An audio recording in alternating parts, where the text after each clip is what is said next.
Hey there, Sean Terry here, and welcome back to another episode of Ask Flip2Freedom.com. The Ask Flip2Freedom.com is where we take all the questions that people input, either through our Facebook groups or Facebook pages or Twitter or whatever, via the hashtag Ask Flip2Freedom. Take all those questions, figure out which ones are very similar, and answer those questions for everybody. All right, so Brian Solomons had a question, and he went to submitted a question at hashtag Ask Flip2Freedom. And Brian asked the question, what was your biggest roadblock you faced when scaling your business? So that's a great question. What was the biggest roadblock? I can tell you my biggest roadblock was myself, right? My biggest roadblock was me. And the reason why is that when I did everything myself, I was a one-man show. So I answered the phones. I handled all of the marketing campaigns. I'd answer the phone. I'd book appointments. I'd go meet with the sellers. You know, I'd sit in the seller's appointments for an hour and a half, 2 hours, 3 and 4 times a day. And then I'd rush home and I'd do the paperwork and get that done. I'd have to send it off to title. I'd have to, handle the transactional coordination between the title and the seller. And then I'd have to market and find a buyer for the property. Then I'd have to go meet with sellers on other appointments. And then I'd have to go to title and sign the documents. So I was literally doing everything myself. So scaling is basically the bottom line of understanding leverage, right? Now, if I didn't work, I didn't get paid.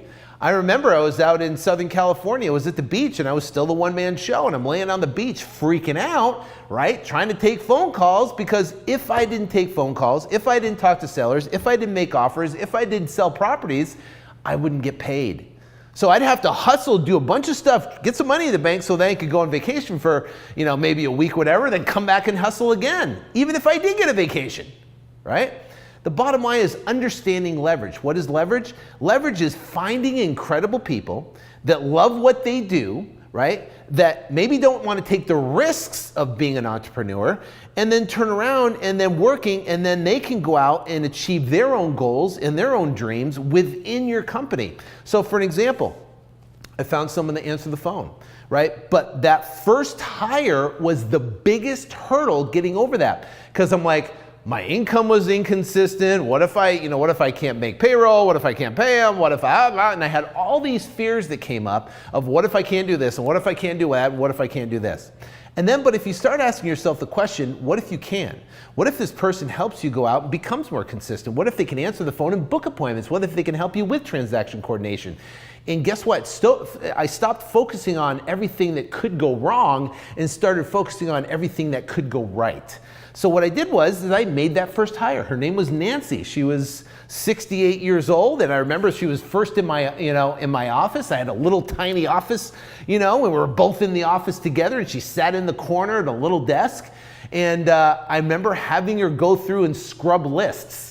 Right? I get these lists of pre-foreclosures, and I said, okay, take all the ones out that are in the cities we don't want, or scrub all the lists out where there's, the equity spread wasn't there, right? Which I don't do anymore. So the bottom line is that I had her do these little tasks, and I remember I'm sitting there trying to find stuff for her to do, right? I'm sitting there going, hey, maybe you should do this. And eventually what happened was, as she got so much, I started taking everything off my plate and then dumping it on her, and she actually did well. Well, she moved back to Texas, remarried her ex-husband, and then that put me in a position where now I was doing everything myself again, and I'm like, holy cow, this sucks. So I gotta help, I gotta find someone. So then that got me over the barrier of hiring people. So now I went out, and I started finding, now we got an entire team. I got a lead manager, and her sole position is to answer the phone and book appointments. I got a couple outside sales guys that their sole job is to go out on those appointments and convert them into contracts. I got a disposition guy that sells our properties that come in. And I've got a COO that manages the operation and all the transactions of how they from start to finish. And I got a COO that manages all the books, right?